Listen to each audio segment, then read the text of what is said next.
kasihnya yang 5.000-nya aja. Nah, perubahan niat dari 50.000 menjadi 5.000 itu adalah atas bisikannya setan. Dan tadi saya katakan, tempatnya kita galau, itulah tempat bersemayam setan untuk mempengaruhi kita. Jadi Bapak Ibu sekalian, pada hari yang berbahagia ini saya ingin mengajak Anda, apapun agama Anda, berapapun usia Anda, sejatinya Anda memiliki kekuatan, memiliki kemampuan untuk menentukan hidup Anda sendiri. Mau ke arah baik, silahkan. Mau ke arah buruk, silahkan. Mau kehidupan yang tidak menentu, itu juga silahkan. Anda penguasa atas diri Anda, dan Andalah yang paling tahu kemana Anda ingin hidup Anda dibawa, ya. Jadi kita sama-sama saling mengingatkan sesama manusia untuk bisa saling menuju ke arah kebaikan dalam kehidupan, ya. Amin amin ya rabbal alamin. Oke, Bapak Ibu hadirin sekalian, para mitra SR12, hari ini kita akan membahas sedikit materi ya yang berkaitan dengan kepemimpinan. Dan pada kesempatan kali ini mungkin agak sedikit berbeda karena kepemimpinan yang saya ambil ini dari orang yang memang sudah puluhan tahun berkecimpung meneliti beragam dan berbagai tipe kepemimpinan atau beragam tipe seseorang saat diberikan kesempatan untuk menjadi pemimpin. Suara gue jelas ya? Jelas ya? Oke, suara saya jelas ya? Baik, mungkin kalau ada yang kurang terdengar jelas boleh volume suaranya diperbesar lagi mungkin ya.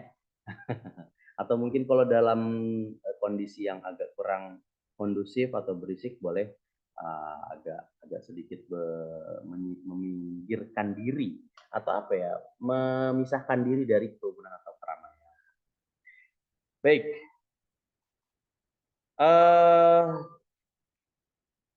Kepemimpinan yang akan kita bahas pada kesempatan hari ini adalah kepemimpinan dari John C. Maxwell. Bapak Ibu, saya mohon izin pada kesempatan hari ini tidak ada keinginan saya untuk menggurui atau mengajarkan Bapak Ibu, tapi saya di sini lebih senang dengan berdiskusi ya. Jadi nantinya di pertengahan kalau ada yang ingin ditanyakan atau ada pendapat lain dari Anda di sini, boleh monggo kita sama-sama saling belajar ya. Oke, baik. Kesempatan ini adalah untuk membahas kepemimpinan yang akan dijelaskan atau diteliti oleh John C. Maxwell. Ya, oke. Ada di sini yang sudah tahu siapa itu John C. Maxwell? Belum ada yang tahu ya. Kita belum pernah kenalan ya. Oke, saya buka terlebih dahulu.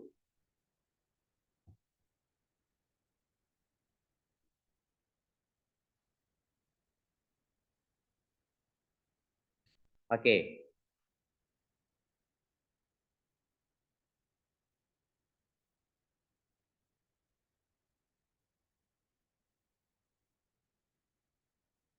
Ya, John C. Maxwell Scale. Jadi, oke, jadi Maxwell ini dia memiliki beberapa tipe dalam pandangannya terhadap pola kepemimpinan. Nah, tipe yang dimaksud di sini adalah skala. Jadi skala atau level pemimpin itu terbagi menjadi 5. Ya, 5 level kepemimpinan yang diutarakan oleh John C. Maxwell ini ya. Jadi kita akan mengupas bagaimana level-level apa saja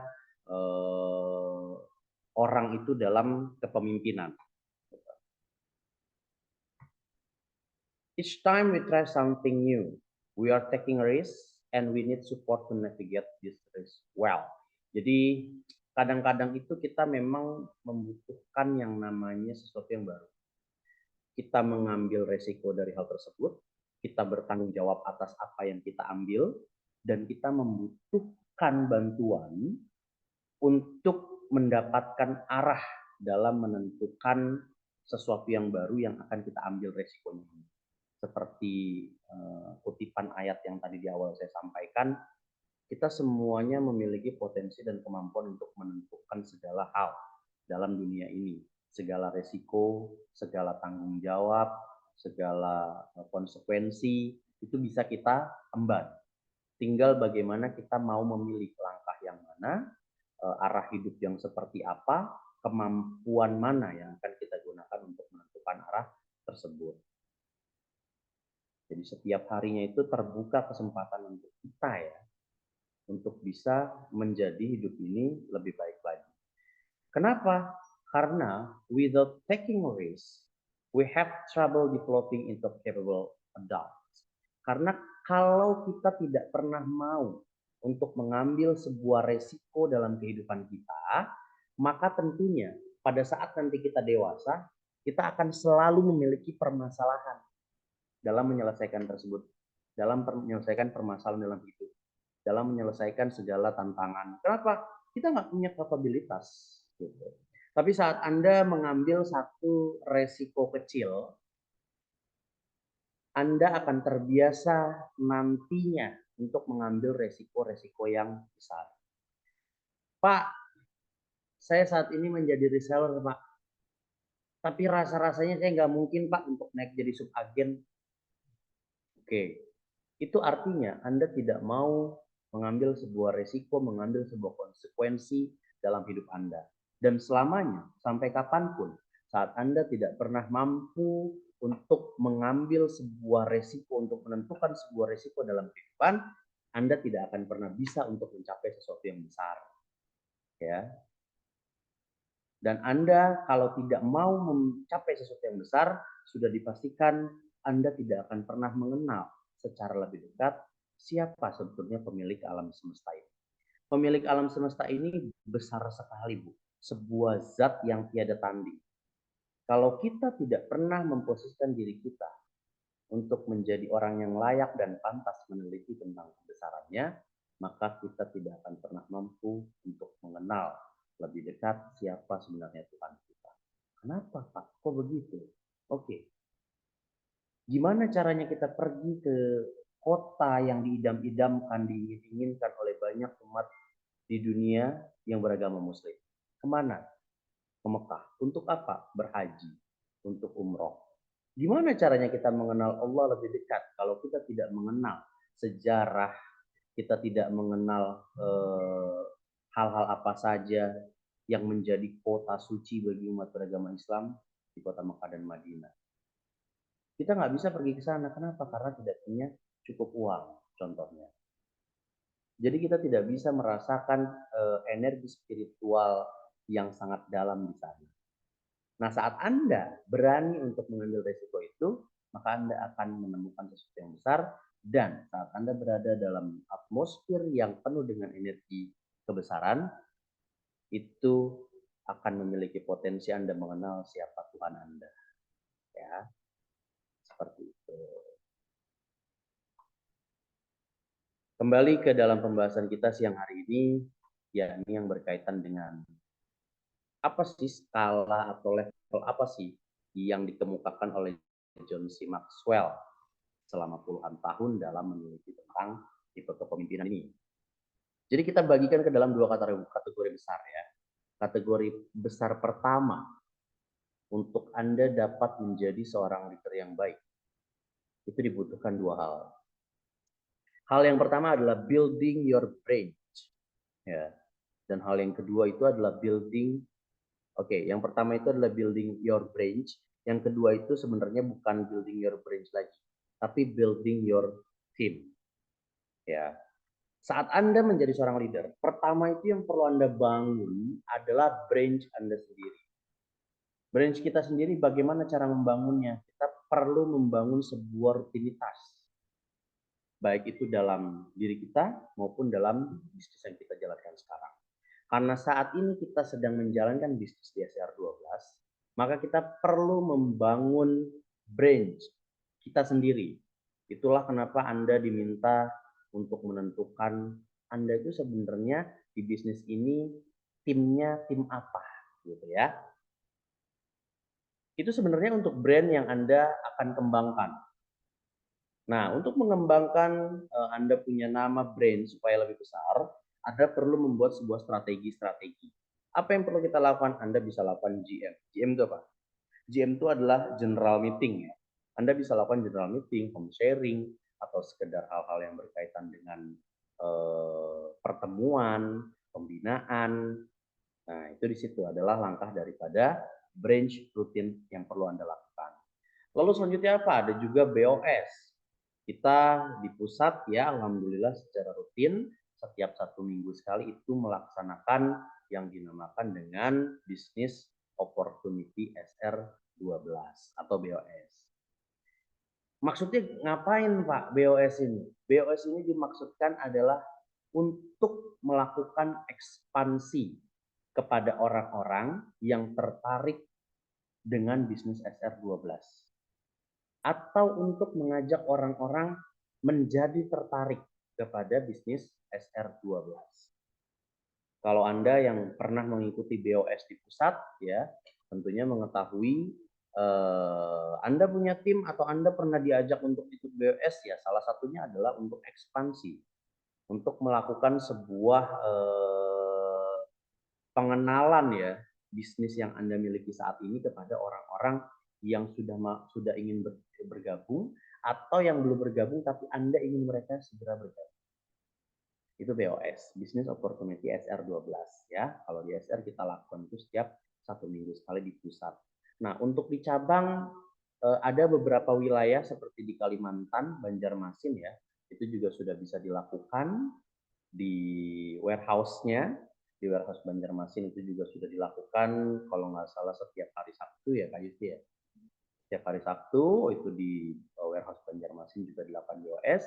Dan insya Allah ini kabar gembira juga untuk Anda yang berdomisili di wilayah Jawa Tengah ya. Karena saat ini Gudang Solo atau Warehouse Solo itu juga sudah memiliki training center. Ini sedang dilakukan pemenuhan fasilitas-fasilitas untuk Gudang Solo dan kedepannya kita juga akan aktifkan untuk BOS atau Business Opportunity SR12. Selain itu apalagi ada social activity atau aktivitas sosial Anda untuk membangun brand Anda sebagai seorang leader. Anda juga perlu untuk mengedepankan sisi kemanusiaan atau sisi sosial Anda. Itu sangat diperlukan. Kenapa? Karena orang akan menaruh sebuah ketertarikan kepada diri Anda saat Anda ikut terlibat aktif dalam aktivitas sosial. Itulah kenapa pemimpin-pemimpin itu juga dibutuhkan untuk melakukan aktivitas sosial di dalam kehidupan. Seperti itu. Dan yang kedua apa? Selain Anda membangun brand Anda sendiri, Anda juga perlu untuk membangun tim Anda. Gimana caranya membangun tim? Anda perlu lakukan goal setting.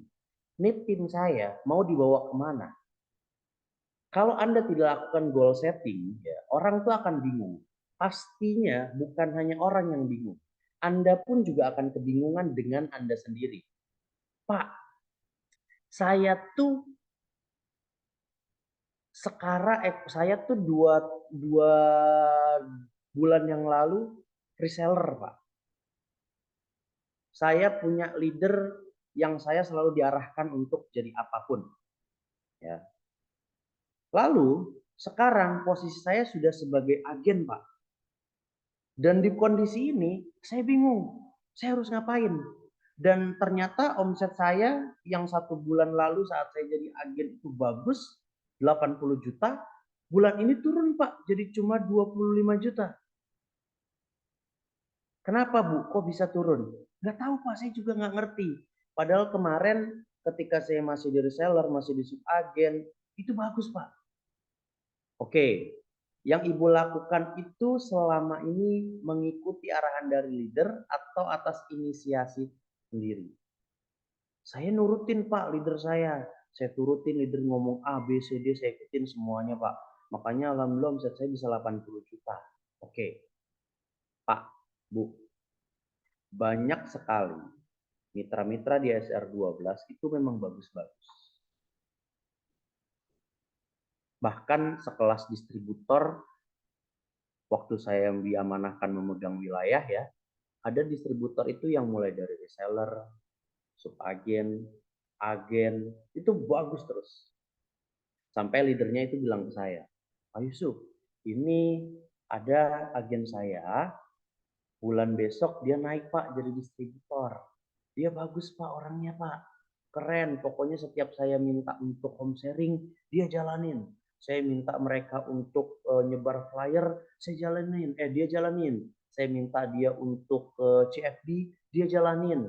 Saya minta untuk lakukan apapun, dia jalanin Pak. Tapi Pak, setelah jadi distributor, ini baru bulan pertama nih Pak, dia jadi distributor. Saya nggak tahu Pak, kok omsetnya tiba-tiba drop gitu.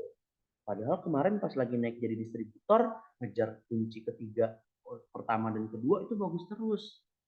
Terus saya tanya, Mbak kenapa? Kok drop? Padahal keterangan dari leader Mbak bagus. Drop omsetnya. Lalu dia bilang, saya juga nggak tahu Pak. Kemarin tuh saya oke banget loh Pak. Saya juga ngerasa oke. Leader saya juga oke. Gitu. Oke, saya tanya, Mbak, sekarang hal apa yang Mbak inginkan untuk pencapaian atas pribadi Mbak dan untuk tim yang Mbak saat ini bawa? Itu Pak, saya nggak tahu Pak.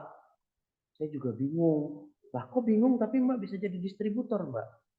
Iya Pak, karena selama ini saya mengikuti apa yang diperintahkan oleh leader saya. Tapi saya jujur aja Pak, hampir nggak tahu apa-apa kalau seandainya leader saya nggak bina saya. Oke, jadi ternyata Bapak Ibu, sisi leadership itu atau jiwa kepemimpinan itu memang perlu Anda bangun dari sekarang. Perlu Anda bangun dari saat ini. Kenapa? Bu, Anda punya tim yang nantinya akan menjadi besar. Kalau Anda tidak punya sesuatu yang Anda tuju, baik itu atas pencapaian pribadi ataupun tim, maka Anda sudah zolim kepada dua hal. Hal yang pertama itu zolim kepada diri Anda, hal yang kedua itu kepada tim Anda. Kenapa? Tim Anda yang berada di belakang Anda saat ini mungkin bisa jadi bahkan sudah pasti menaruh harapan yang besar kepada Anda untuk membantu mereka tumbuh secara perekonomian.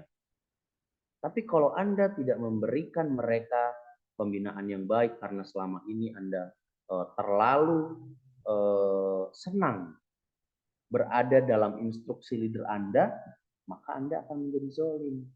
Karena orang yang berharap pada Anda tidak menjadi kenyataan. Salahnya di mana? Salahnya Anda selama ini terlalu terlena.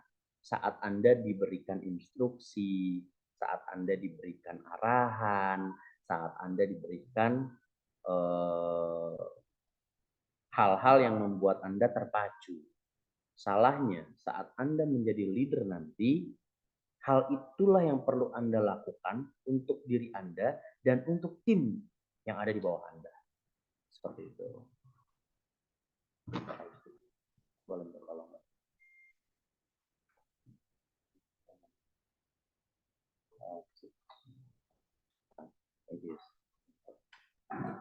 Gitu ya.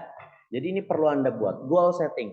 Oke, saya mau punya tim ini bagus. Anda harus punya visualisasinya.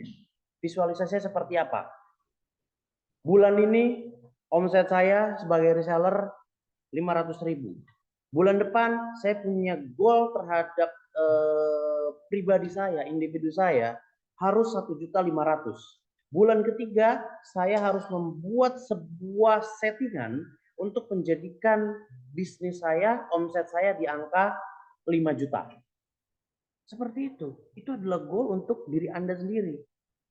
Tapi kalau Anda saat reseller sudah punya tim, lebih bagus lagi. Hal ini kan sebenarnya tidak begitu sulit Bapak Ibu ya. Untuk mengejar 5 juta dalam satu bulan itu kan sebenarnya tidak sulit ya. Kalau kita bagi 5 juta omset yang perlu kita dapatkan, kita bagi dalam satu bulan. Satu bulan itu ada 30 hari.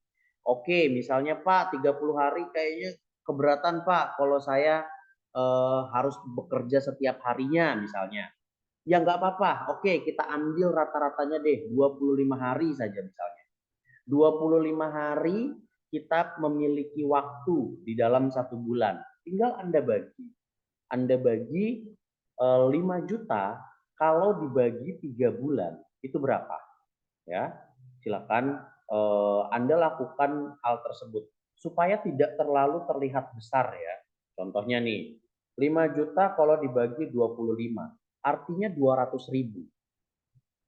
Jadi, Anda kalau mau mendapatkan omset 5 juta dalam 1 bulan, berarti per harinya selama 25 hari, Anda perlu mendapatkan 2 customer yang membeli produk Anda senilai 200.000.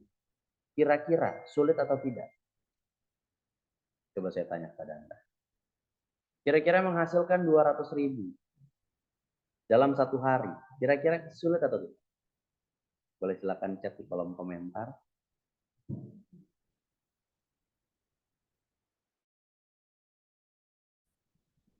Kira-kira sulit tidak mendapatkan duit 200.000? Tidak, pasti tidak. Bismillah, enggak Pak. Ya,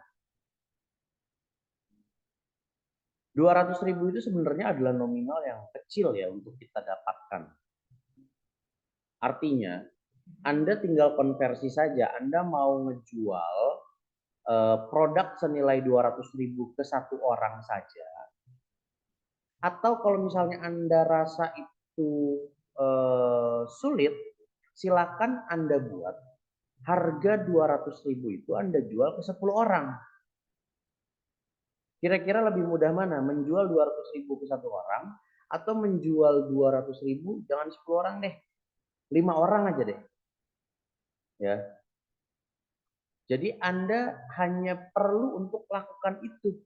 Maksudnya gimana Pak? Berarti maksudnya kalau sehari 200.000 kita bagi, Anda jual produk untuk dapat 200.000 ke 5 orang. Berarti kan 1 orangnya itu membeli dengan harga berapa? 200.000 kalau dibagi 5. 200.000 dibagi 5, 40.000. Anda jual 1 deo saja ke 5 orang dalam 1 hari, rutin selama 25 hari, Anda sudah dapatkan 5 juta. Ya. Hal yang sangat mudah. Anda hanya perlu mendapatkan 5 orang yang beli deo saja. Ya. Itu mudah sekali. Kemungkinannya ada nggak? Ada. Yang menjadi tidak mungkin apa? Yang menjadi tidak mungkin saat setiap hari Anda tidak lakukan itu. Hari ini saya mau ngapain ya? Bingung. Hari ini saya mau jual apa ya? Bingung. Saya udah posting-posting tapi nggak ada yang beli juga ya. Oke, posting-posting itu boleh dan wajib memang dilakukan. Tapi sebelum Anda posting, Anda pastikan dulu orang itu telah mengeset nomor Anda. Kalau belum ada yang ngeset nomor Anda perlu untuk bertemu 5 orang dalam 1 hari dan Anda perlu jual produk yang harga 40.000 saja. Itu kecil sekali 40.000. Ya. Karena kita kalau jual DNA salmon aja udah langsung ketutup. Setiap hari Anda laku jual DNA salmon ketutup semua. 1 bulan Anda mendapatkan omset 5 juta. Itu kecil sekali sebetulnya. Ya. Tapi kalau Anda nggak punya setting, Anda nggak punya tujuan, Anda nggak punya hal yang ingin Anda raih, itu akan menjadi sulit. Saya bocorkan cara yang paling mudah adalah dengan setiap harinya Anda lakukan project 100 ya. Project 100 itu gimana? Mungkin kalau Anda pernah mengikuti seminar-seminar yang dilakukan yang berkaitan dengan recruiting skill, terusnya ada Amazing Star Class ya. Sebenarnya itu sudah dilakukan ya, X workshop itu juga waktu itu sudah dilakukan bagaimana caranya kita mendapatkan orang yang akan membeli produk kita. Yaitu dengan melakukan project 100, Anda buat daftar namanya, orang yang paling Anda kenal, mulai dari situ ya. Karena rumusnya itu adalah color fast ya. Keluarga Anda, siapa yang paling Anda kenal, list dahulu nama mereka, Ya, selanjutnya ada orang terdekat Anda, orang yang sering Anda ajak untuk gosipin sesuatu yang nggak penting ya, atau orang yang sering Anda ajak untuk gibahin orang lain ya. Daripada Anda gibahin orang lain, mending Anda ajak mereka untuk berbisnis. Ya, catat saja namanya. Lalu setelah Anda catat, cari setiap hari orang baru. Pak, saya orangnya kayaknya mentok. Nggak mungkin mentok. Anda nggak akan pernah mungkin mentok dalam menemukan orang baru. Saya kasih caranya lagi.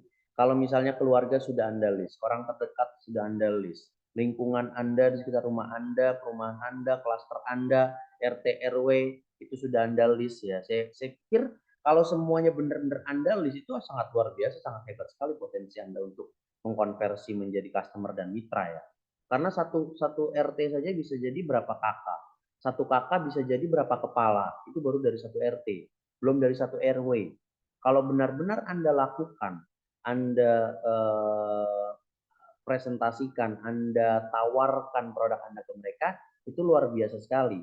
Saya bisa katakan kayak gini, kalau Anda memang rutin menjalankan Project 100 bagi yang sudah menerima pembelajarannya, coba saya mau tahu dulu deh, kira-kira sudah pada dapat Project 100 belum? Ilmu Project 100? Boleh diisi di kolom komentarnya. Project 100 itu adalah project di mana Anda selalu membuat daftar list nama sebanyak 100 orang yang setiap harinya Anda perlu untuk menawarkan kepada mereka, untuk bertemu kepada mereka, untuk memberikan informasi tentang bisnis ataupun produk yang sedang Anda jual. Project 100 baru dengar, belum coach, belum Pak, masih baru join. Oke. Dulu pernah, sekarang enggak coach, bingung mau promosi ke siapa lagi. Belum coach. Oke, Project 100 ya. Oke, saya akan coba jelaskan ini secara simple, secara detail juga ya, biar semuanya bisa langsung aplikasikan ini. Belum biasa pakai database. Maksudnya ini belum biasa pakai database atau belum pernah dengar, tapi terbiasa dengan pakai database. Ibu Retno Savitri. Oke, lumayan ya, ada beberapa yang belum. Cuma list aja belum action. Oke. Ada lagi yang sudah pernah mendengar atau pernah mendapatkan materi Project 100? Oke, ini ya. Coba saya jelaskan ya. Project 100 itu adalah project di mana Anda setiap harinya perlu mendapatkan 100 nama baru. 100 nama baru itu adalah ibaratnya sebuah darah yang tidak boleh berkurang dalam tubuh Anda. Anda harus mendapatkan 100 orang, nggak boleh kurang. Caranya gimana, Pak? Caranya gini, silahkan Anda list nama-nama orang-orang yang Anda kenal sebanyak 100 orang. Silahkan Anda list. Nah, untuk melakukan itu, kalau misalnya ada yang kebingungan, Pak, siapa ya orang yang saya ini ya, yang saya tulis ya? Oke, kalau Anda kebingungan untuk menulis siapa orangnya, pertama yang perlu Anda list itu adalah nama keluarga. Keluarga nih siapa Pak? Ya sepupu Anda, ya mertua Anda, ya keluarga besan Anda, ya encang-encingnya babe Anda ya, semuanya yang berkaitan yang masih ada hubungan tali persaudaraan, silahkan Anda list. Ya, Anda list semua namanya. Saya pikir 30 orang itu pasti ada. Hanya dari keluarga saja. Ya. Itu nanti setelah ini silakan Anda lakukan ya. Pertama itu keluarga. Yang kedua itu adalah orang terdekat. Orang terdekat Anda nih siapa? Orang terdekat itu kalau saya ini punya beberapa komunitas ya. Ada komunitas jalan-jalan, ada komunitas main futsal, ada komunitas main badminton, itu banyak. Nah, itu mereka yang masuk dalam komunitas itu adalah orang-orang bestie saya gitu ya. Orang yang kalau misalnya apa-apa tuh kita akan lempar pembahasannya di grup itu. itu adalah orang di luar daripada keluarga Anda, tapi orang yang paling Anda percayai. Nah, contohnya, saya punya teman namanya Syahrul. Nah, Syahrul ini bestie saya. Saya punya bestie lagi namanya Anton. Saya punya bestie lagi namanya Danu. Saya punya bestie lagi namanya siapa itu. Itu silakan Anda list juga. Anda tulis aja dulu mereka nih, nama mereka. Yang pertama tadi keluarga, yang kedua itu adalah orang terdekat Anda atau bestie, yang ketiga itu lingkungan. Yang tadi saya katakan lingkungan itu dari mana? Dari tetangga Anda. Satu RT itu ada berapa kakak? Satu RT itu biasanya paling sedikit kalau tidak salah ya, untuk wilayah di Jakarta ya. Wilayah di Jakarta kalau tidak salah itu satu RT itu sejumlah 60 kakak. Ya, 60 kepala keluarga. Satu kepala keluarga itu bisa jadi ada yang 5 orang, ada yang 6 orang, ada yang 7 orang bahkan ya. Nah, itu silakan Anda list setahu Anda. Oh, ini keluarga tetangga nih, keluarganya Pak Rudi. Pak Rudi itu jumlah keluarganya itu ada 5. Pak Rudi 1, istrinya 2, anaknya 3. Ya, Anda list saja dulu. Anda list. Nah, itu dari lingkungan. Dalam satu RT itu ada berapa orang yang Anda kenal ya, yang Anda kenal ya. Bukan Anda minta datanya ke Pak RT, bukan. Tapi yang Anda kenal. Kalau nggak kenal gimana? Kalau nggak kenal, baru Anda kanvasing. Anda lakukan, Anda datangkan ke orang tersebut, Anda bawa flyernya, ya, Anda kenalkan produk Anda kepada mereka. Tetapi bukan hanya menyebarkan flyer doang. Kalau bisa terjadi sebuah komunikasi di situ. Anda sebarkan flyernya, Anda kenalan. Assalamualaikum Pak, saya Yusuf dari Cluster Flamingo nih Pak. Kebetulan saya ada bisnis. Ini dengan Bapak siapa? Oh, Bapak Anton. Bapak Anton nih kalau misalnya tertarik lah, saya punya produk bagus. Ini Bapak boleh lihat produknya. Saya punya produk ini yang dari herbalnya ada Pak, dari kosmetiknya ada Pak, dari skincare-nya ada Pak. Kira-kira Bapak aktivitasnya apa nih? Terjadi sebuah obrolan, Anda kenalan sama dia, minimal Anda kenal, minimal Anda dapatkan nomor teleponnya. Gitu. Itu kalau Anda nggak tahu, ya. Tapi kalau Anda tahu, Anda tuliskan dulu. Misalkan tetangga Anda berapa, Anda tuliskan dulu namanya. Ketika Anda sudah tuliskan, tadi ada keluarga udah ditulis, orang terdekat atau bestie udah ditulis, lingkungan sudah tulis, yang selanjutnya adalah organisasi. Organisasi itu apa? Organisasi. Saya punya perkumpulan alumni MAN 4 BSD misalnya. Saya punya perkumpulan alumni TK Mentari. Saya punya perkumpulan alumni SDN negeri 0 berapa misalnya. Itu kan biasanya ada ya, komunitas-komunitas, ada grup-grupnya gitu. Atau kalau misalnya Anda tidak atau HP Anda support, Anda masuki saja semua grup yang ada di Facebook. Ya. Untuk apa? Untuk Anda japri. Atau misalnya ada aktivitas apa, ada bazar atau ada seminar atau ada apapun, Anda ikuti saja yang sifatnya offline. Nah, nanti dari situ biasanya mereka itu kan akan mencatat nomor teleponnya ya di dalam list pendaftaran. Itu Anda foto saja. Nanti Anda di akhir sesi Anda tinggal follow up. Karena gini, ada salah satu distributor yang dia rajin sekali ke seminar. Seminar apapun dia ikuti. Iya, bahkan yang tidak berkaitan dengan bisnis pun dia ikuti. Niatan dia hanya satu, dia mendapatkan orang baru. Dia dapetin nomor telepon dari para peserta yang ikut dalam seminar tersebut. Gitu. Ya, itu bisa jadi.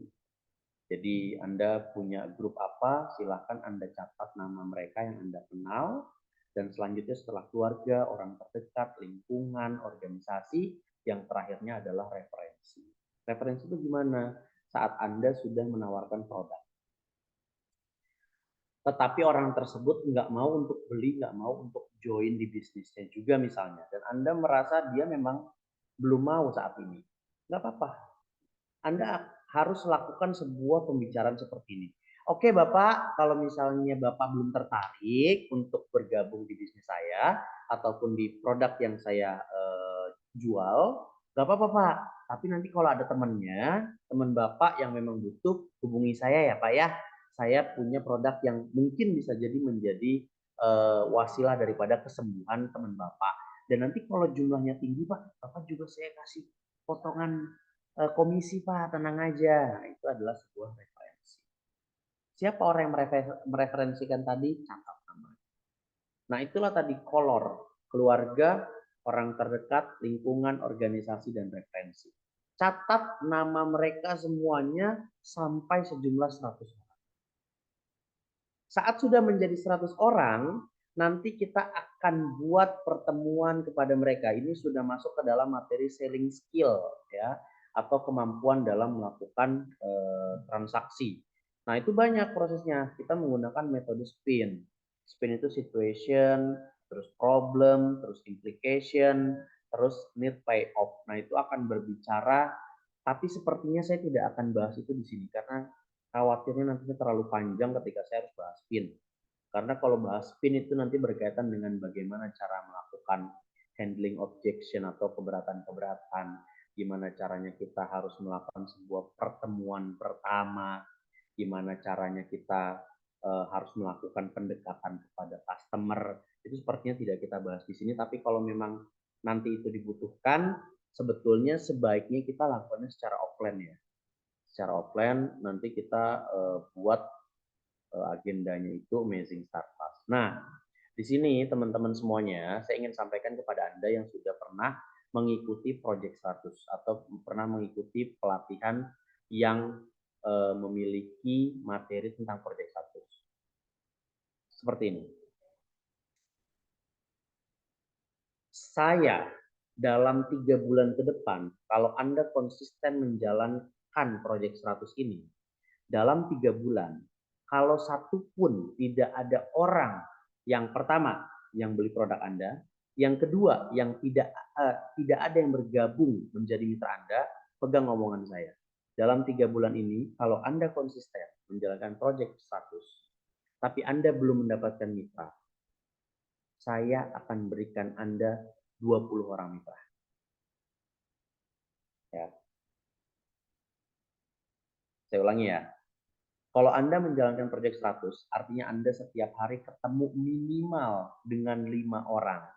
Lalu Anda prospek mereka, Anda sampaikan keunggulan-keunggulan produk Anda dan supaya mereka beli, baik itu sebagai customer maupun nantinya bergabung jadi mitra. Anda lakukan hal ini selama 3 bulan berturut-turut ke depan secara konsisten. Kalau Anda belum mendapatkan mitra, saya akan berikan Anda 20 mitra. Free, gratis, saya yang carikan mitra. Nanti saya dan Anda akan keliling, kita sama-sama kita cari mitra. Closing itu buat Anda, closing itu buat Anda.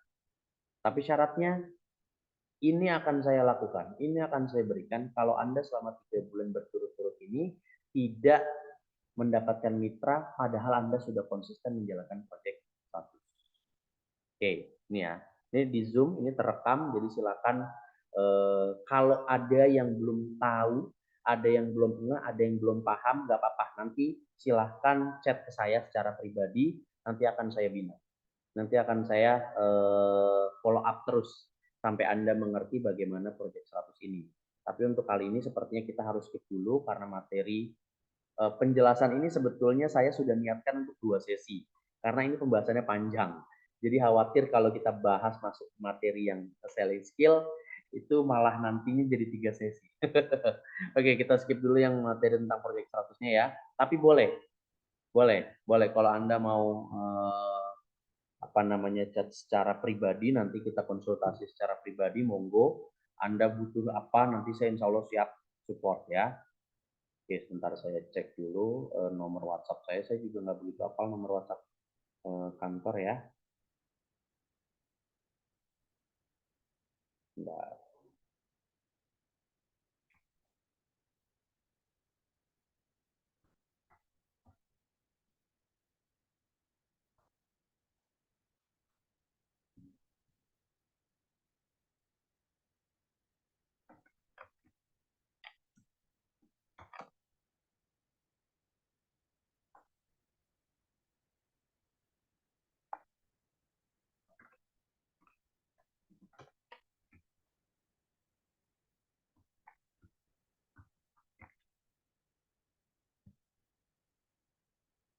Oke, itu nomor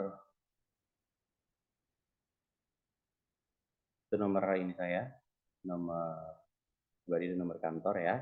Silakan Anda save mau pakai yang mana terserah monggo. Project 100 untuk 1 bulan 100 orang atau per hari coach.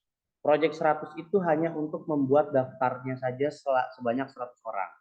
Dalam 1 hari, Anda cukup menemukan dan bertemu dan melakukan prospecting minimal itu ke 5 orang. Itu minimal sekali ya. Minimal sekali. Jadi begitu 5 orang itu nanti sudah Anda lakukan prospek, nanti dibuat di situ tabelnya. Tabelnya seperti apa? Ini daftar namanya 100 ya, 100 orang. Ini ada 5 orang nih, sudah saya prospek nih, sudah saya kenali bisnisnya, sudah saya ajak join. Nanti di sini ada tabel. Tabelnya apa? Hasil daripada perjalanan prospeknya. Contoh, oh si A dia mau join.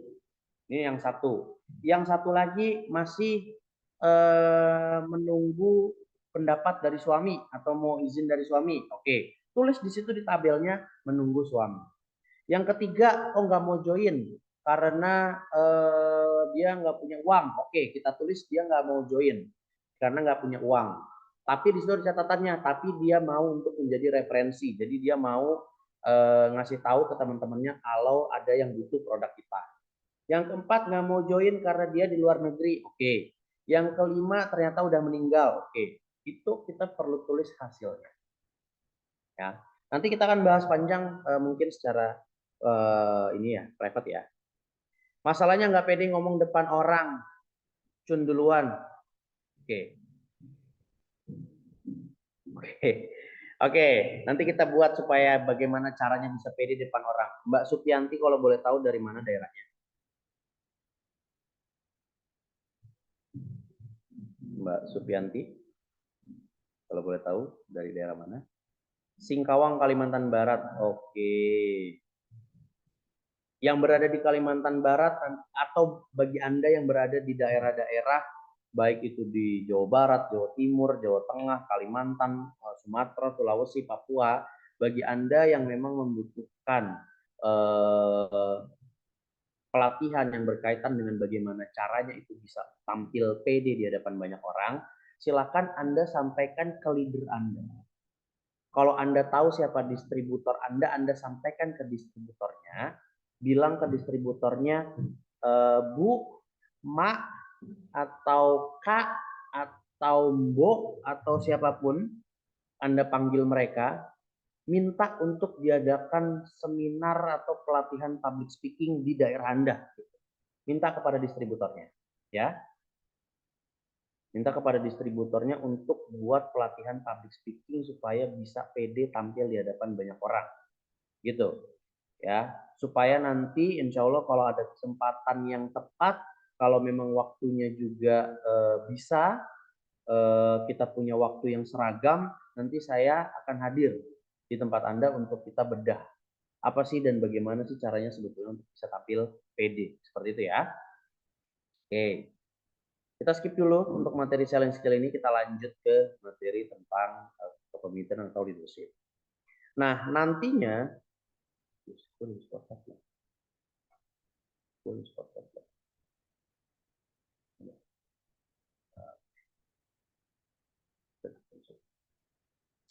Oke, dan nantinya ketika Anda sudah memiliki building your branch and building your team, dua kebutuhan dan dua keterampilan ini, Anda akan memiliki leadership skill atau skill kepemimpinan yang mumpuni, yang bagus. Oke. Ini baru awal sekali ya. Materi kita ini baru awal sekali guys.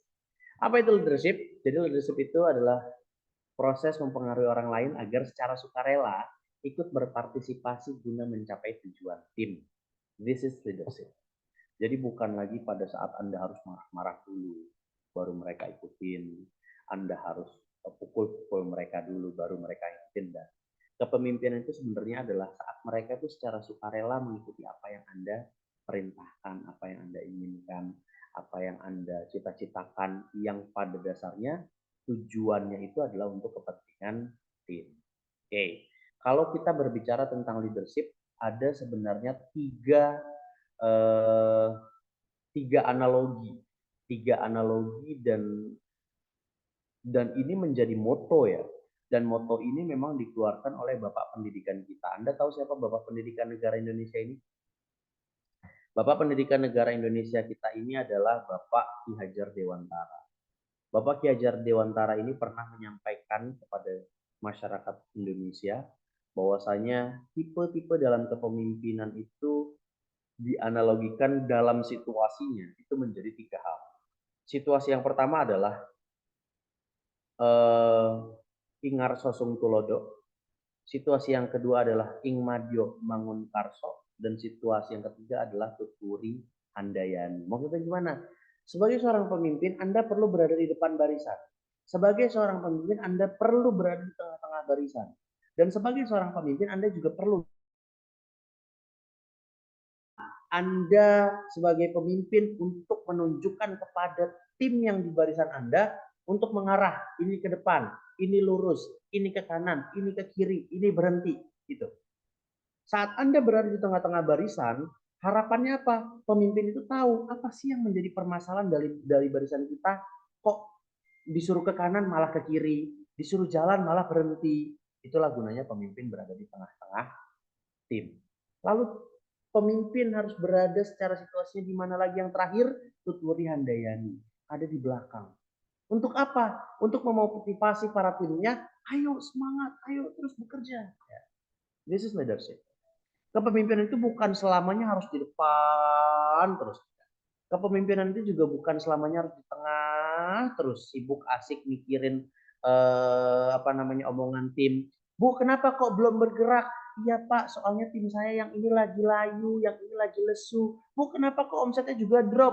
Iya Bu, karena tim saya yang ini ada masalah sama keluarganya. Oke, Anda jangan terlalu banyak di tengah-tengah tim Anda.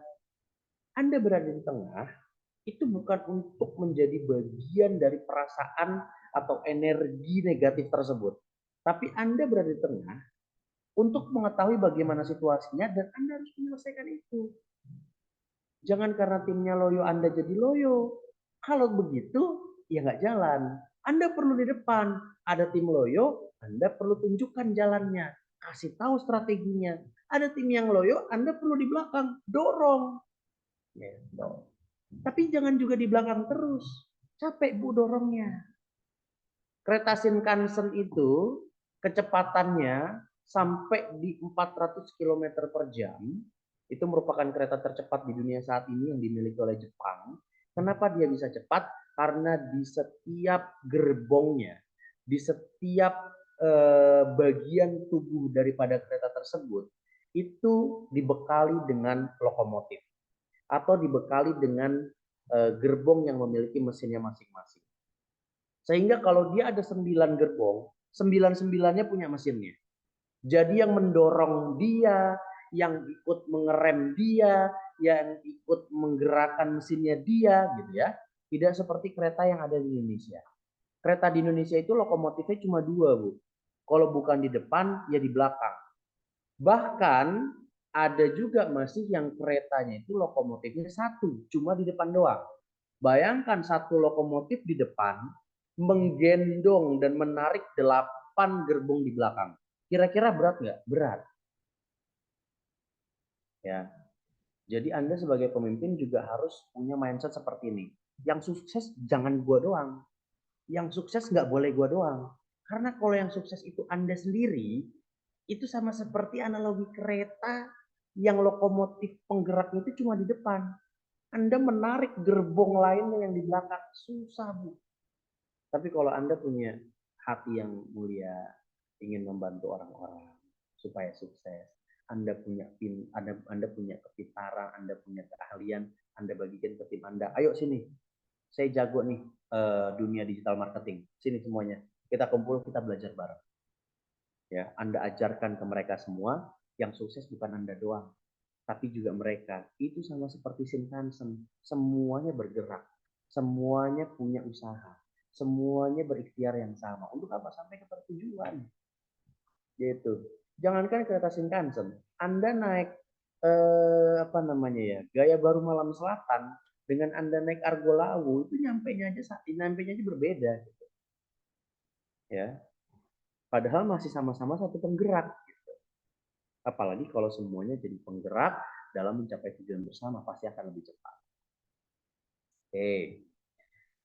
Itulah yang dinamakan dengan leadership ya. Selanjutnya, apakah kepemimpinan itu bisa dipelajari? Kira-kira bisa dipelajari nggak kepemimpinan? Leaders are made, they are not born, and they are made like everything else has been made in the country by hard labor. And that's the price we'll have to pay to achieve that goal or any other goals. Oke. Okay. Ini bahasa aksara ya, bahasa aksara Jawa ini. Yang artinya kurang lebih seperti ini. Seorang leader itu dibuat. Jadi kepemimpinan itu sebenarnya dibuat. Kepemimpinan itu tidak dilahirkan begitu saja. Tapi dia itu dibuat ya dengan segala macam usaha dan tentunya usaha dari hasil kerja keras. Jadi nggak ada orang lahir tiba-tiba, oh lu punya jiwa kepemimpinan, nggak ada. Jiwa kepemimpinan itu dilahirkan, dibuat, diciptakan. Dari apa? Dari semua hal-hal yang berkaitan dengan usaha dan kerja keras. Dan dari setiap usaha yang dia lakukan, dia punya harga. Harga jualnya menjadi tinggi, terus harga kepercayaannya menjadi tinggi, ya, untuk mencapai sebuah tujuan yang mulia. Tapi semuanya itu tidak dilahirkan, tidak diciptakan begitu saja. Dia dibuat dan dia dibentuk. Seperti itu Bapak Ibu. Jadi kalau misalnya Anda merasa Anda ini nggak punya jiwa kepemimpinan, jangan bersedih. Saat ini Anda boleh merasa seperti itu, tapi pastikan Anda berusaha dengan sebaik mungkin untuk menciptakan diri Anda memiliki jiwa kepemimpinan. Nah, kan kita tadi mulai jam 2, sekarang jam 3.15. Anda tahu kita baru mau masuk ke pembahasan tentang 5 levels of leadership. Ya, ini adalah John Maxwell. Anda tahu siapa John Maxwell? Ini orangnya nih. Ini John C. Maxwell. Ya. Self assessment ini kalau misalnya kita training secara offline, sebenarnya ada asesmennya Anda itu secara kepribadian atau secara posisi Anda saat ini, jiwa kepemimpinan Anda saat ini itu berada di level mana sebenarnya bisa kelihatan. Tapi kalau di online ini nggak bisa kita lakukan karena tools-nya akan sangat tidak bisa diukur ya. Jadi nanti kalau kita berkesempatan bertemu kita akan melakukan self assessment ya. Tapi untuk kali ini kita lanjutkan terlebih dahulu. Oke. 5 level kepemimpinan menurut John C. Maxwell. Level pertama itu adalah self leadership ya. Mereka itu adalah orang mengikuti karena mereka harus mengikuti. Anda tahu? Ini level kepemimpinan ini adalah level yang dimiliki karena berdasarkan posisi ya. Orang lain mengikuti tipikal leadership level 1 ini karena mereka harus mengikuti. Contohnya gimana? Contohnya itu adalah misalnya antara atasan dan bawahan. Ya. Seorang bawahan itu harus mengikuti apa yang diperintahkan oleh leadersnya karena mau nggak mau harus seperti itu. Ya, karena mau nggak mau dia harus menjalankan apa yang diinstruksikan karena posisinya memang dijadikan seperti itu. Ini tipikal kepemimpinan yang seperti ini itu adalah level kepemimpinan yang paling terendah atau level pertama. Jadi self leadership. Oke, kita beranjak ke level yang kedua, people leadership. Orang mengikuti karena mereka berkeinginan mengikuti. Nah, ini berbeda. Ini tidak harus dan tidak mesti dan tidak melulu memiliki jabatan.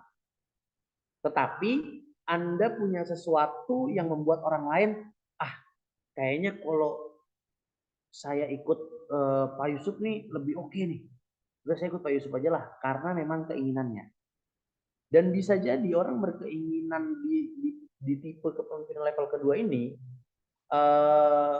adalah justru secara struktur organisasi di perusahaan atau di mana bisa jadi orang yang di bawahnya Tapi orang di atasnya mengikuti apa yang dia inginkan. Karena dia memiliki jiwa dan level kepemimpinan yang ada di level kedua.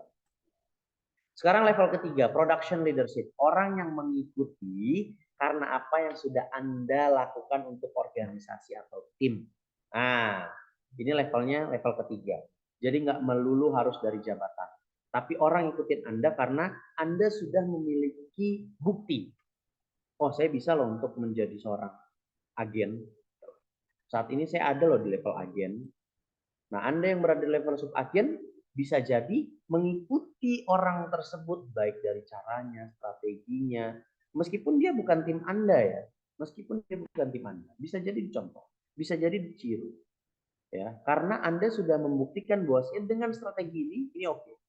Apa yang Anda lakukan, Pak? Saya cuma buka booth setiap ada bazar, misalnya. Saya setiap ada bazar, pokoknya saya harus ikutin, saya buka booth satu booth untuk SR12 produk-produk yang saya jual. Ternyata membuktikan, membuahkan hasil. Sehingga ada mungkin distributor bahkan yang mengikuti cara Anda. Nah, ini adalah level kepemimpinan level 3, di mana Anda diikuti karena bukti yang sudah Anda lakukan.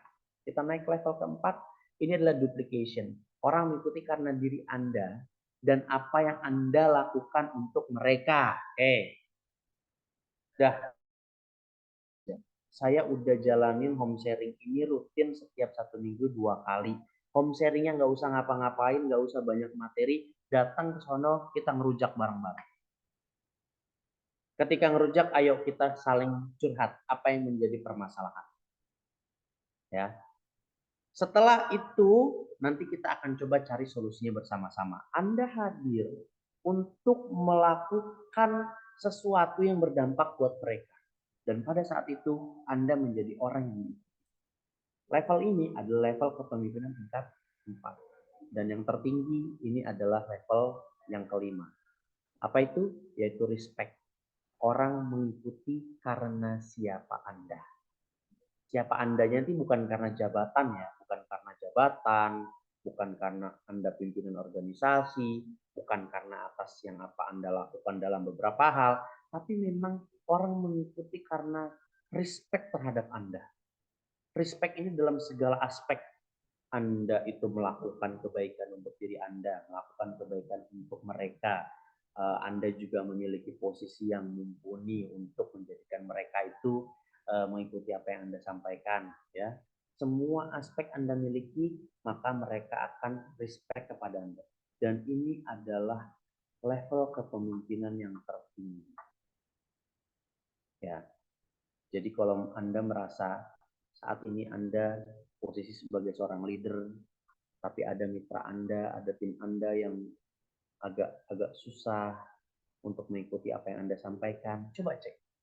Kira-kira dari level ini kita ada di mana? Ada di level berapa sih kita?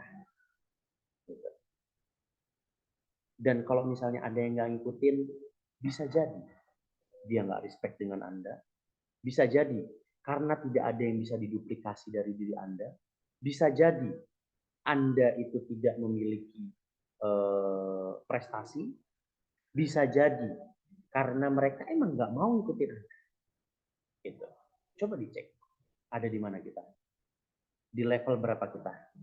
Dan kalau Anda pengen, dan kalau misalnya Anda tahu, kayaknya saya sekarang di level 2 deh. Ya Anda perlu tingkatkan untuk menjadi level 3. Kalau Anda saat ini berada di level 3, kayaknya harus saya tingkatkan deh ke level 4. Kalau misalnya saya merasa di level 4, Anda perlu tingkatkan ke level 5. Tapi kalau Anda sudah berada di level 5, jangan sampai Anda merasa, ya iya gue emang selalu diikutin, gue mau ngomong apa juga orang pasti ikutin gue karena mereka tahu siapa gue. Nah, ini berbeda lagi. Ini berbeda lagi, nanti akan kita bahas tipikal orang yang seperti ini, ya. Oke, kita masuk ke level 1 self leadership. Oh, wait. Sebelum sampai ke sini saya buka pertanyaan dulu ya. Silakan bagi yang ingin bertanya atas apa yang tadi kita sudah bahas. Boleh untuk raise hand ya. Boleh raise hand, boleh juga di kolom komentar. Kita buka ini dulu Pak Yusti. Buka mic-nya dulu. Ya, baik materi yang disampaikan cukup banyak sekali ya dan sangat-sangat bermanfaat untuk seluruh mitra SR12.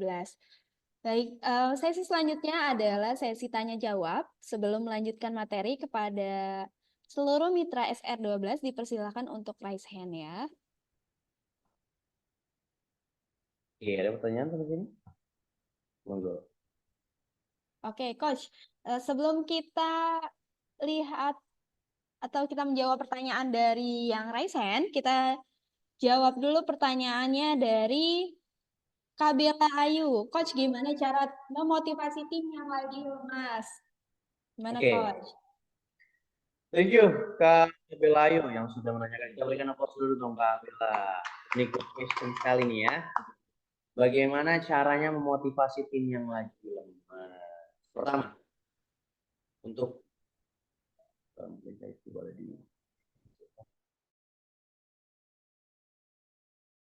Oke.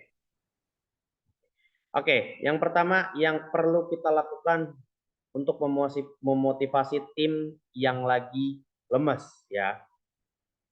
Satu, dikatakan bahwasanya gini, ana inda zoni abdi, aku sebagaimana prasangka hambaku terhadapku gitu ya. Bisa jadi seperti ini.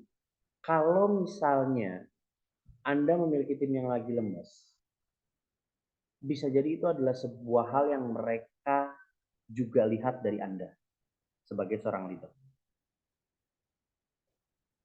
Dan energi kita itu memiliki pancaran kepada orang lain. Gini Bapak Ibu, sebetulnya manusia itu merupakan energi pemancar. Ya, energi pemancar yang memberikan sesuatu pancarannya itu kepada orang lain. Kalau Anda ini punya pancaran energi yang menyenangkan, maka orang ketika melihat Anda itu juga akan jadi senang. Ketika Anda punya pancaran energi yang tidak menyenangkan, orang juga nggak akan senang ketika berada di dekat Anda. Pernah nggak Anda bertemu dengan seseorang, Anda nggak kenal siapa dia, Anda nggak tahu dia itu siapa, tapi dari jauh nih Anda ngelihat, ih, kayaknya orang ini asik banget ya, kayaknya orang ini menyenangkan deh, kayaknya orang ini humble deh, kayaknya orang ini kalau saya punya masalah cerita ke dia, jadi selesai deh masalahnya. Pernah nggak ketemu orang kayak gitu? Atau sebaliknya, saat Anda ketemu orang, ngelihat orang tersebut, Anda nggak kenal siapa dia, Anda nggak tahu siapa dia, ketika baru ngelihat aja Anda bilang, ini orang apaan sih? Gak jelas banget. Apa sih itu? Siapa sih dia? Begitu banget. Nah, pernah nggak Anda bertemu dan berperilaku seperti itu terhadap orang baru yang kalau Anda deketin dia menjadi nyaman, Anda juga lihat dia malah sebaliknya membuat Anda tidak nyaman. Itu bisa saja terjadi karena pancaran energi kita. Ini berlaku bagi semuanya, Bapak. Bagi Anda terhadap suami Anda, bagi Anda terhadap anak-anak Anda, bagi Anda terhadap orang tua Anda, ya. Anda kalau lagi nggak mood, lagi bete, lagi bermasalah, itu orang lain juga akan melihat Anda tuh pastinya tidak menyenangkan. Nah, kepada tim ini juga berlaku. Kalau Anda pancaran energinya itu bagus, energinya baik, itu akan diterima oleh tim secara baik. Bu, Pak, saya punya distributor waktu saya handle itu sampai-sampai seperti ini. Jarak dia dengan distributornya itu jauh sekali. Jauh sekali. Karena dia merupakan senior distributor dan timnya itu distributor baru. Ya. Saat itu dia nggak perform, distributornya ini nggak perform. Lalu saya selama 4 bulan itu tidak pernah perform. Saya sampaikan seperti ini, Bu. Kira-kira untuk perjalanan di bisnis ini Ibu memilih yang mana? Memilih untuk menjadi manfaat atau memilih untuk menjadi sesuatu yang menghambat? Saya bilang. Kalau Ibu mau menjadi manfaat, saya akan bantu Ibu untuk terus berjuang. Tapi kalau Ibu mau jadi penghambat, saya akan tawarkan dua hal. untuk tidak menjadi penghambat kembali, tapi pada saat waktunya tepat, ibu pastinya akan bersinar. Saya bilang gitu.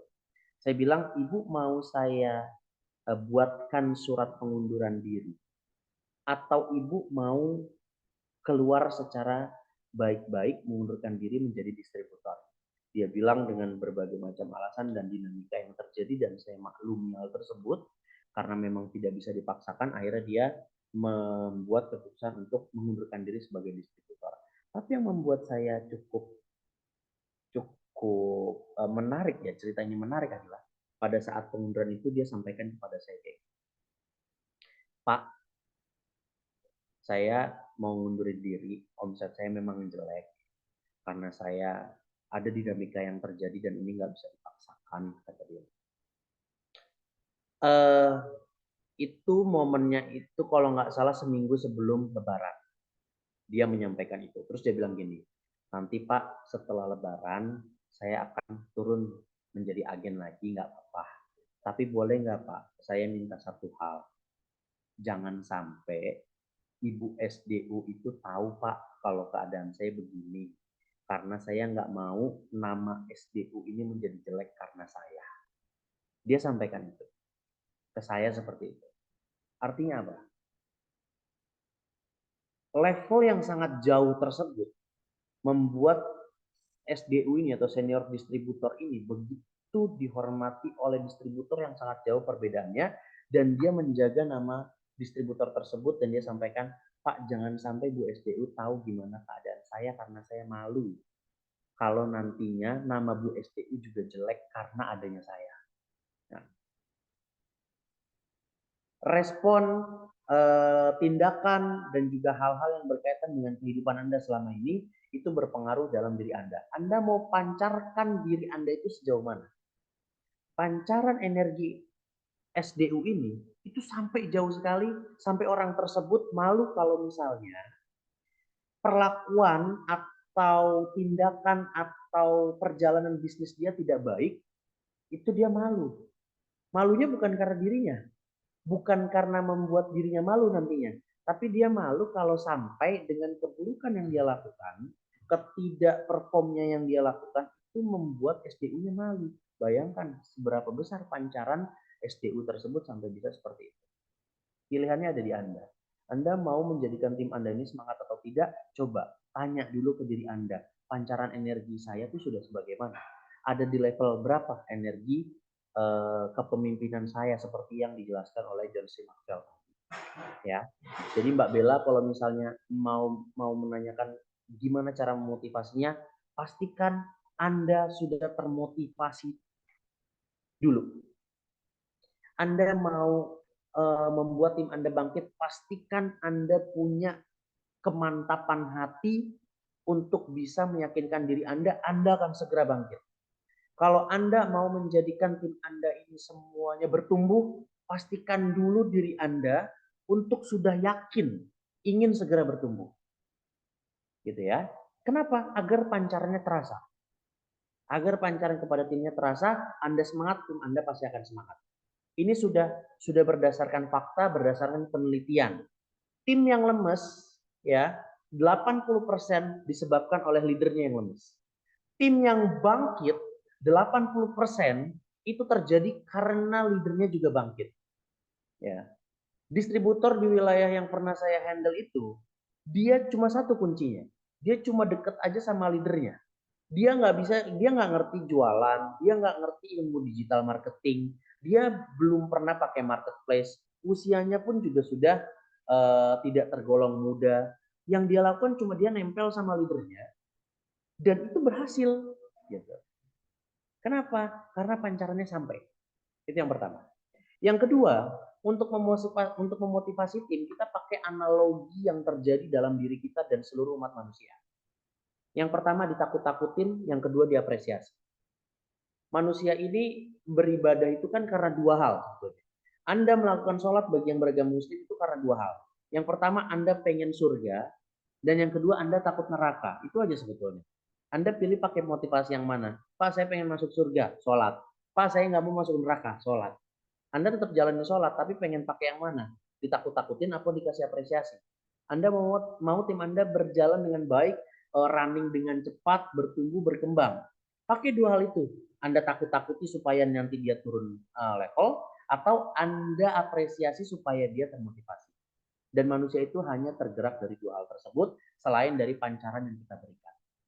Oke, seperti itu. Mbak Bella ya.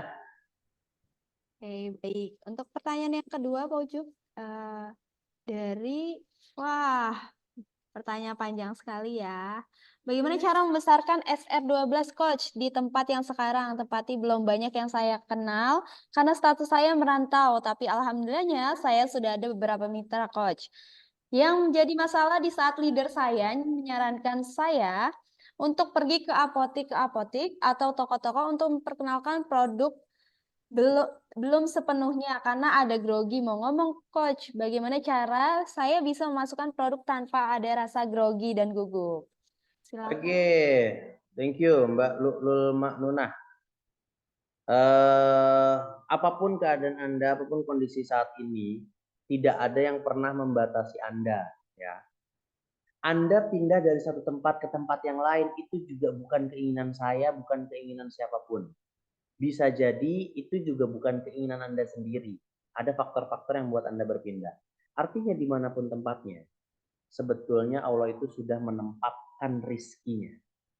Ya, nggak mungkin dari tempat Mbak Lul ini berpindah ini Allah matikan rizkinya, itu nggak mungkin. Rizki itu tersebar di mana saja. Jadi Anda yang pertama secara mindset tidak boleh membatasi, Pak, saya kemarin di sana bagus, setelah pindah omset saya jelek. Tidak boleh. Kalau Anda berkata seperti itu, Anda secara tidak langsung, secara tidak tersirat itu mengatakan kayak gini, ya Allah, karena engkau pindahkan aku dari satu tempat ke sini, maka engkau menutup pintu rezekiku. Secara tidak langsung Anda menyampaikan seperti itu. Maka jangan pernah membatasi tempat, ya. Itu yang pertama. Secara mindset harus dibetulkan terlebih dahulu. Yang kedua, Anda disarankan untuk masuk ke apotik-apotik. Betul ya? Oleh leader Anda untuk memperkenalkan toko, tapi Anda katakan di situ belum pede sepenuhnya karena grogi mau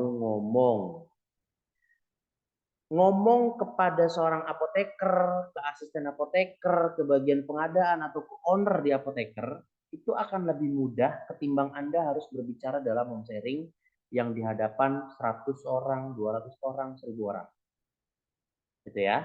Karena ada juga yang ngomong ke saya gini, Pak, saya nggak pede kalau ngomongnya di hadapan banyak orang. Kalau di depan satu orang, Ibu pede nggak? Pede, Pak. Ada yang bilang kayak gitu, artinya ini kan sebetulnya hanya cuma di depan satu orang, dua orang aja, Pak, Bu. Ya. Tapi yang perlu Anda jelaskan, yang perlu Anda pahami, ya, memang untuk menghilangkan grogi itu tidak ada caranya. Pertama, saya bocorkan. Menghilangkan grogi itu tidak ada caranya. Tidak ada cara menghilangkan grogi. Kenapa?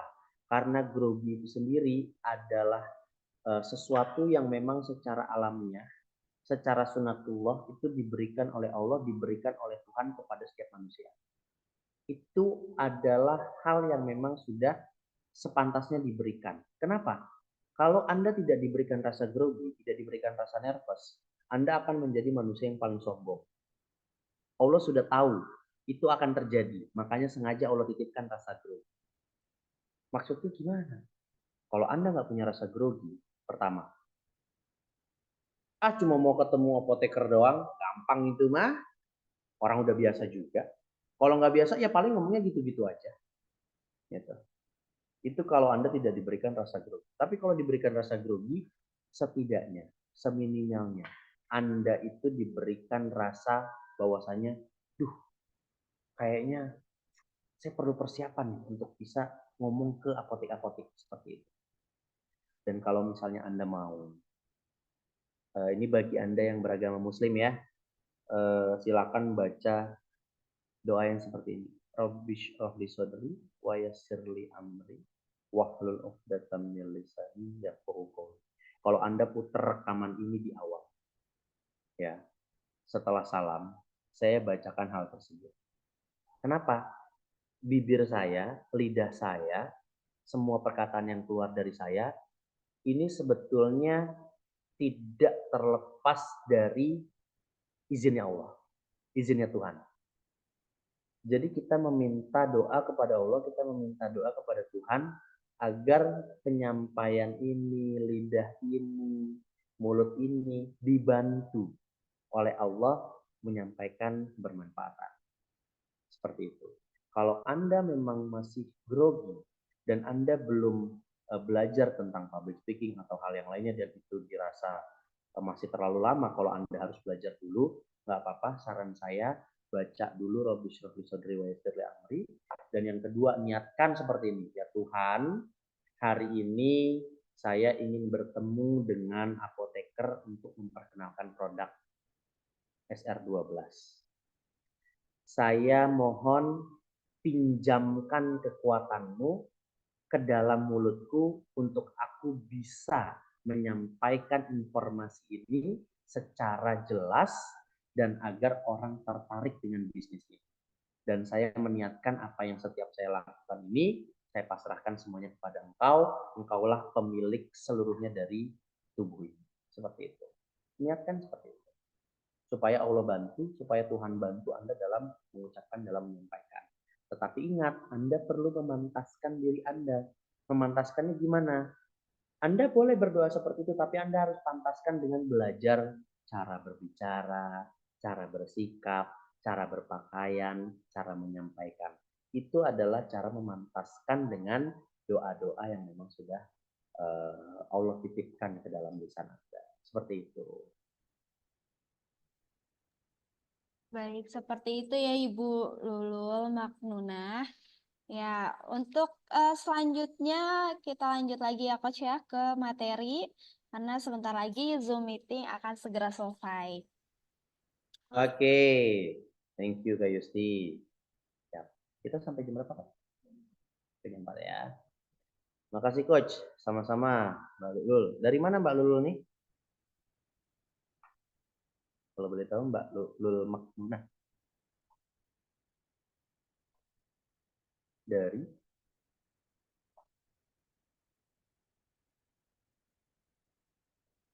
Sumeneb. Oke, Madura ya. Oke, kebetulan Madura itu SPD-nya itu adalah Pak Andika. Pak Andika kemarin sebenarnya ngajakin buat ikut suami ke Python. Python ini saya kurang tahu nih, Mbak. Oke ya.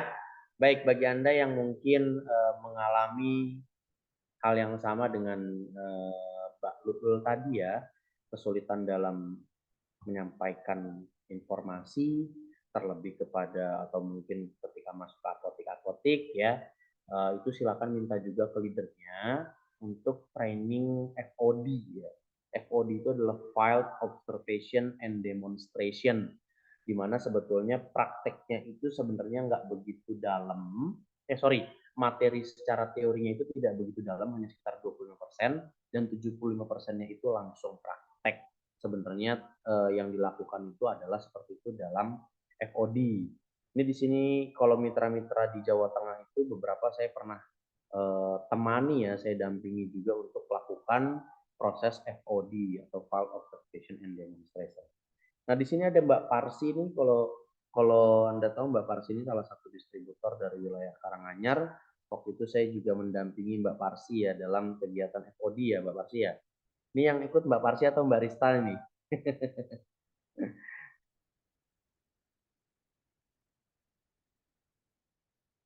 Astu Anyut. Oke. Halo, Assalamualaikum Mbak Parsi. Waalaikumsalam warahmatullahi wabarakatuh, Pak Ya. Yusuf. Gimana kabarnya Mbak Parsi? Sehat? Alhamdulillah sehat luar biasa, Pak. Alhamdulillah. Sudah sampai di rumah Mbak? Udah, Pak. Udah hari Jumat pagi, Pak, kita sampai. Alhamdulillah ya. Kemarin Mbak Parsi juga habis kunjungan ke pabrik ya, bersama timnya, satu bis full, Masya Allah ya. Ya, alhamdulillah, Pak. Habis dari situ pada semangat, Pak. Masya Allah. Alhamdulillah, Masya Allah. Ya. Mbak Parsi, ini aku mau tanya sedikit Mbak Parsi, yang Ya, terkait dengan project yang pernah kita jalani bareng untuk mm-mm. FOD itu Mbak. Update-nya gimana Mbak, kira-kira Mbak? Oh ya, untuk FOD itu alhamdulillah waktu sama Pak Yusuf itu kan kita masuk di salah satu itu ya Pak, toko itu alhamdulillah kan langsung ada yang up agen by modal, terus Alhamdulillah. ya, Masya terus Allah kemudian ya. yang ke apotek itu ya alhamdulillah ada yang reseller, kemudian ada yang kita masih nitip gitu. Jadi Kongsi ya. ya konfi gitu Pak. Mm. Sekarang saya nggak pegang wilayah lagi, jadi belum bisa mendampingi Mbak Parsi lagi nih Mbak. Mohon maaf nih Mbak. Iya, Masya Allah. Pak terus sudah membersamai selama ini Pak. Luar biasa. Alhamdulillah, sami-sami Mbak Parsi. Kira-kira Mbak Parsi mau lagi nggak nih untuk FOD lagi nih Mbak? Mau banget Pak Yusuf. Kemarin ini ya yang paling tingginya langsung closing agen ya, yang di toko itu Iya, ya. iya Pak langsung closing, closing agen, kemudian reseller, terus beberapa yaitu kondisi Pak. Oke oke, siap. Nanti Ya. kita akan buka sesi khusus kali ya teman-teman ya untuk program FOD ini dilakukannya seperti apa ya. Oke, terima kasih Mbak Parsi. Iya, sama-sama Pak Yusuf. Semangat buat teman-teman. Bismillah. Insya Allah kita udah berada di Lah, titik yang tepat. Pokoknya terus semangat menebar kebermanfaatan untuk umat. amin Itu ya. amin ya rabbal alamin. Oke, Assalamualaikum. waalaikumsalam warahmatullahi wabarakatuh. Oke, jadi itu guys salah satu distributor di Karanganyar waktu itu saya sempat dampingi dan juga memang langsung closing menjadi agen itu di toko sembako ya. Jadi Anda jangan pernah pilih-pilih, wah ini kayaknya tokonya kecil, kayaknya nggak akan closing. Oh ini tokonya gede, kayaknya closingnya gede. Belum tentu. Karena ya saya mengalami juga waktu itu di Karanganyar bersama Bapak Pasi dan Mbak Esti ya salah satu agennya juga itu masuk ke toko yang besar sekali memang, tapi justru responnya agak agak kurang ya, agak slow respon ya. Karena kayak seperti kita tuh dilempar-lempar ke sana ke sini untuk informasi. Justru yang kita pikir tadinya itu nggak worth it, malah justru langsung closing besar.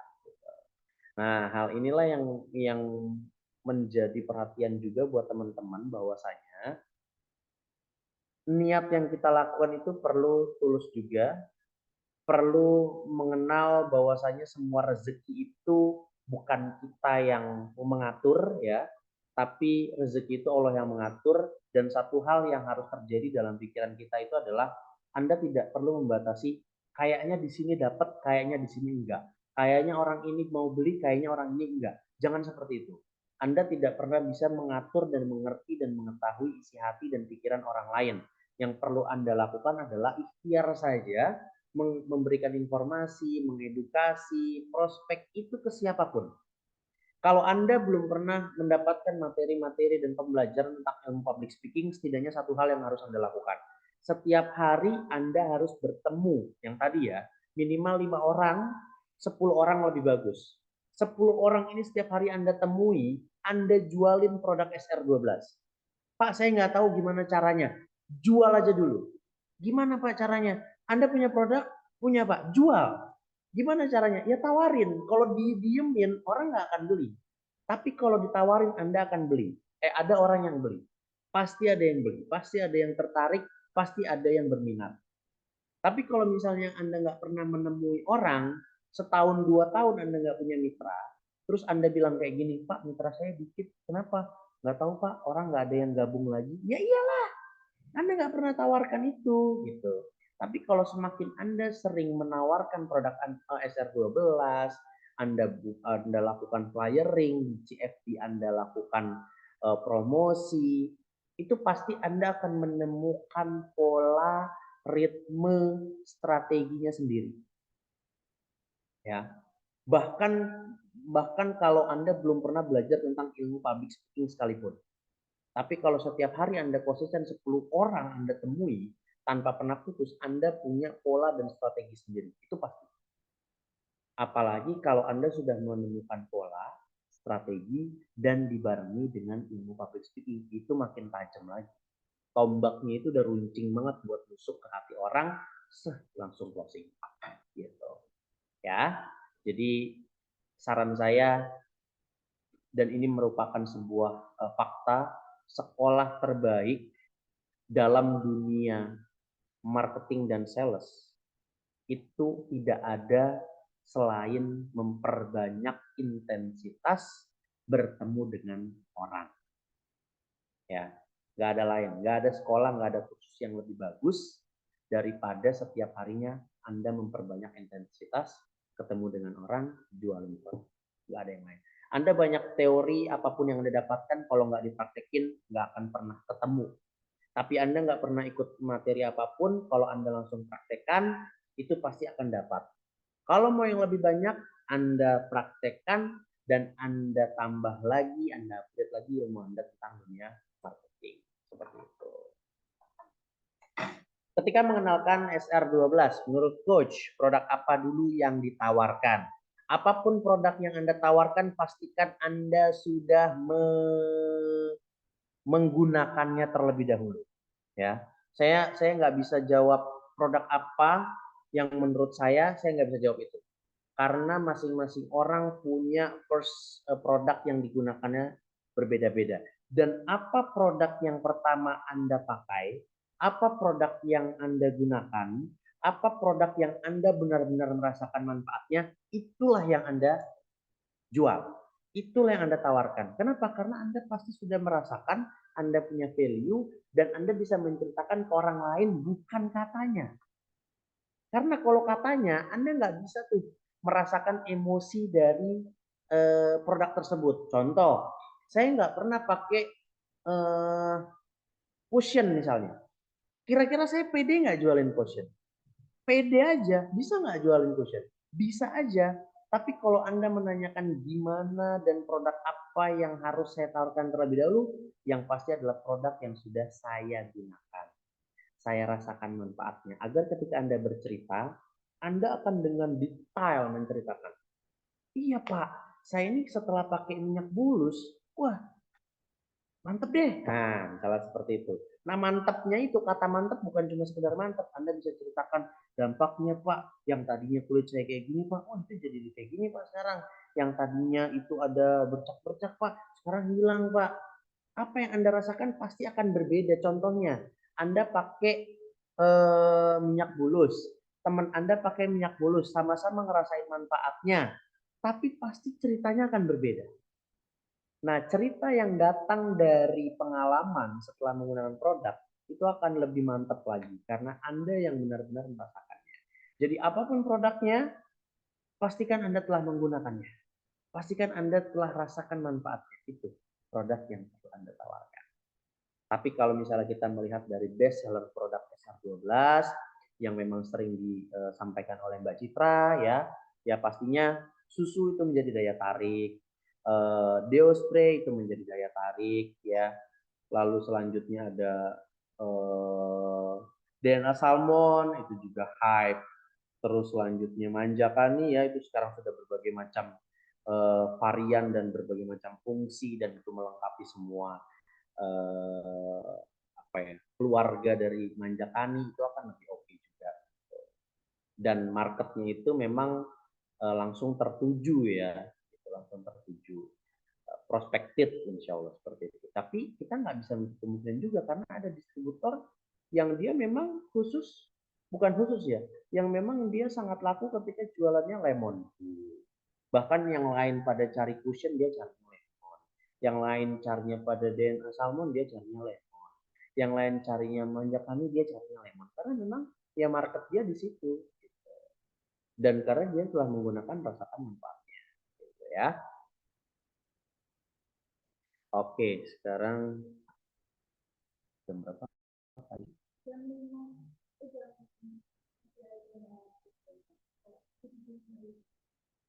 Oke, Madiani, keren Pak kalau didampingi. Kita memang butuh pendampingan dulu Pak buat pemula. Betul. Memang butuh pendampingan buat pemula untuk FOD-nya. Karena gini, Mbak Evi, ya, Mbak Evi Nursanti. Waktu saya menjalankan produk FOD ini, yang pertama saya lakukan itu adalah agenda besarnya waktu itu di agen conference. Jadi kita lakukan sebuah conference dulu. Kita lakukan kurang lebih sekitar 2 jam itu untuk menjelaskan ini pasarnya seperti ini, potensinya ketika masuk di apotek seperti ini, skema yang akan kita jelaskan seperti ini, dan saya waktu itu langsung minta kepada Mbak di distributor Kusumasari. Beliau waktu itu memang pernah menjadi karyawan di apotek. Dia posisinya sebagai AA ya, asisten apoteker. Kita minta pendapatnya kira-kira perjalanan konsinyasi di sebuah apotek itu seperti apa gitu ya. Dan kita buka semua hal-hal yang memang menjadi kesenangan para karyawan apotek gitu ya. Kita buka di situ. Baru besoknya itu saya terlebih dahulu yang masuk ke dalam apotek. Saya masuk ke dalam apotek dan ditemani oleh 2 orang distributor dan agen ya. Jadi ketika saya datang bersama distributor, maka 2 orang itu distributor. Ketika datang saya ke agen, maka 2 orang itu agen ya. Saya datang, 2 orang itu melihat apa yang saya sampaikan, melihat bagaimana cara saya menawarkan produk ya. Itu mereka melihat dulu tuh di pertemuan pertama masuk ke apotek, dia ngeliatin saya dulu, full ngeliatin saya. Di apotek yang selanjutnya 2 orang tadi yang ikut di pertama tetap ikut saya, tapi saya di situ tidak membuka. Jadi yang membuka itu di antara 2 ini. Di antara 2 ini siapa yang membuka silakan dipilih. Nah, tapi saya di situ ikut tetap mendampingi, ikut berbicara. Kalau misalnya nanti ada hal-hal yang mungkin mereka masih gugup, nanti saya bantu. Nah, di apotek yang ketiga, saya sudah nggak ikut. Saya ada di mobil, 2 orang ini masuk.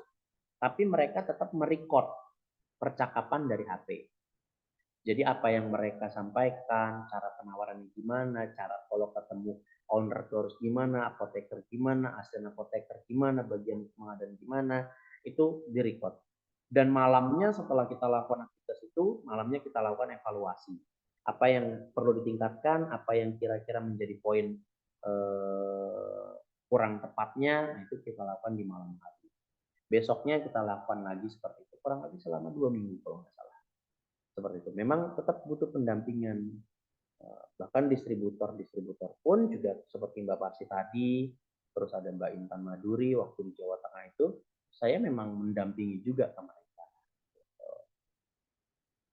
Seperti itu teman-teman. Jadi kalau misalnya memang belum percaya diri, silakan minta temannya leadernya. Atau kalau misalnya leadernya juga belum sepenuhnya memahami, silakan minta ke SBD-nya gitu ya. Atau misalnya kita perlu langsung praktek ke lapangan, perlu menghadirkan trainer atau SBD-nya juga, silakan itu sampaikan saja distributornya, silakan sampaikan ke SBD-nya untuk diadakan pelatihan FOD misalnya atau file observation and demonstration itu monggo. Sangat senang sekali kami kalau bisa untuk terjun bersama-sama para mitra. Seperti itu. Baik, sepertinya materi kita ini belum tersentuh ya. Ini tadi kita sudah jelaskan level 1 apa, level 2 apa, sampai level 5 apa. Tapi selanjutnya itu sebenarnya adalah saya ingin berbagi tentang bagaimana cara meningkatkannya. Bagaimana cara meningkatkan level 1 menuju ke level 2 ya. Lalu bagaimana cara meningkatkannya level 2 ke level 3 gitu ya. Tapi ini jujur nih materinya masih lumayan panjang. Jadi kayaknya nggak mungkin kita bahas di sini ya, tapi kita akan bahas selanjutnya di pertemuan yang kedua tanggal berapa? Tanggal 2 ya. Tanggal 2 Juli besok kita akan lanjutkan part keduanya, itu bagaimana cara meningkatkan kepemimpinan Anda yang tadinya di level 1 ke level di atasnya. Seperti itu ya, karena materinya masih sangat panjang. Mungkin kita cukupkan sampai di sini terlebih dahulu. Jadi bagi Anda yang saat ini hadir, ikut, monggo di pertemuan selanjutnya hadir lagi, ajak lagi yang lainnya, supaya kita bisa sama-sama bertumbuh bareng. Oke, terima kasih. Mohon maaf kalau misalnya ada pertanyaan yang belum terjawab. Tadi saya sudah sampaikan nomor saya. Kalau Anda yang mau tanya tentang project status dan lain-lain, boleh silakan langsung di WhatsApp ke nomor tersebut ya. Mohon maaf ya kalau misalnya belum bisa sampai akhir. Insya Allah di tanggal 2 Juli kita lanjutkan ke part 2. Terima kasih. Saya kembalikan ke Kak Yusti. Wassalamualaikum warahmatullahi wabarakatuh. Waalaikumsalam warahmatullahi wabarakatuh. Kita berikan applause dulu untuk Coach Yusuf. Yeay. Terima kasih Coach Yusuf yang telah memberikan materi yang luar biasa hebat sekali, karena yang kita ketahui kepemimpinan itu hanya sekadar membangun tim, tapi kepemimpinan itu ada level-levelnya, bahkan ada 5 level dari kepemimpinan itu sendiri. Jadi buat Bapak dan Ibu-ibu yang ingin bertanya silahkan nanti di part selanjutnya di hari Selasa tanggal 2 Juli 2024.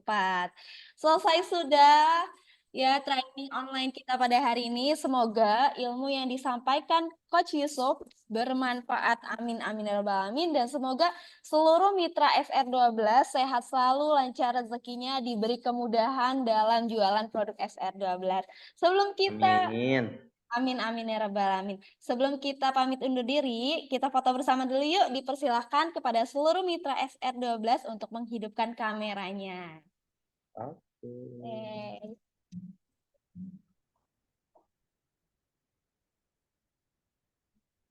Oke, senyum semua ya Bapak Ibu-Ibu. Masya Allah, senyumnya manis-manis banget sih.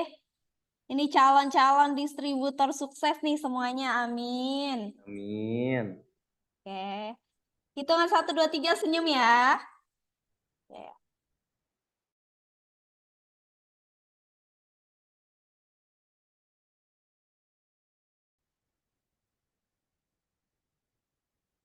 Sekali lagi. 1, 2, 3.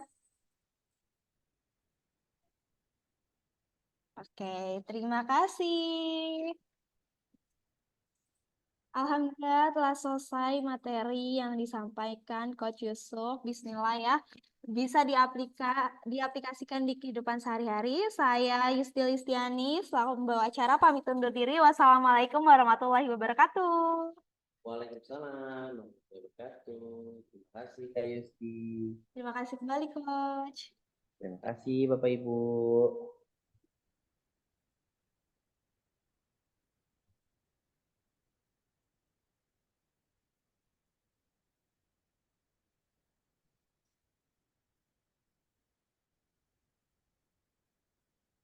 Craving for something sweet? Baru Magno True to Pleasure. 죽였거든. 내가 죽였다고.